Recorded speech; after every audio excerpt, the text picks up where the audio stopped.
महाभारत का कथानक अनेक रोचक और प्रेरक प्रसंगों से भरा हुआ है, जो काफी प्रेरणादायी होने के साथ जीवन संघर्ष में इंसान के हौसले में भी इजाफा करते हैं।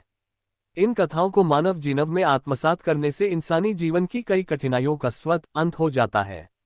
दिल को छू जाने वाला एक ऐसा ही वाकया महाभारत युद्ध के दौरान हुआ था। महाभारत का युद्ध प्रारंभ हो चुका था। दोनों ओर के योद्धाओं के शव रणभूमि में गिर रहे थे।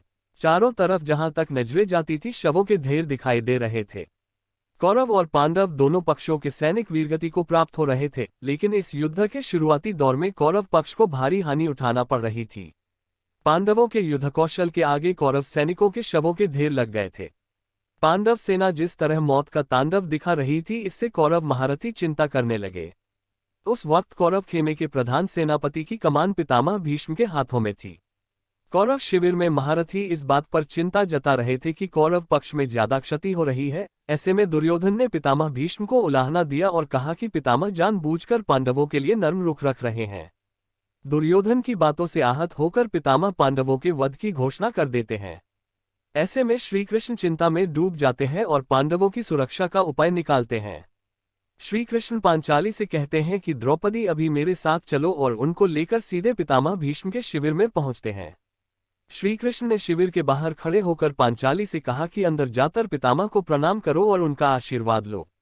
पांचाली के प्रणाम करते ही पितामह ने उनको अखंड सौभाग्यवती होने का आशीर्वाद दिया। आशीर्वाद देने के बाद उन्होंने द्रौपदी से पूछा कि वत्स, इतनी रात को तुम यहाँ पर कैसे आई? क्या तुमको श्रीकृष्ण यहाँ पर लेकर आए हैं?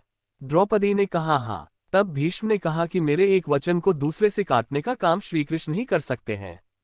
इतना कहकर वो शिविर से बाहर आए और श्रीकृष्ण के गले लग गए। इसके बाद श्रीकृष्ण ने द्रौपदी से कहा कि एक बार पितामह को प्रणाम करने से तुम्हारे पांचों पतियों को जीवनदान मिल गया।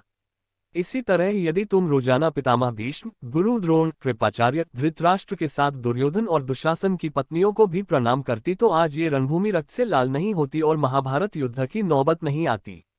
इस कहानी का सार यह है कि बड़े बुजुर्गों को सम्मान देने और उनका आशीर्वाद लेने से बड़े कष्टों का हरण हो जाता है। इसलिए अपने वरिष्ठों की कभी अवहेलना नहीं करना चाहिए और उनको हमेशा मान सम्मान देना चाहिए।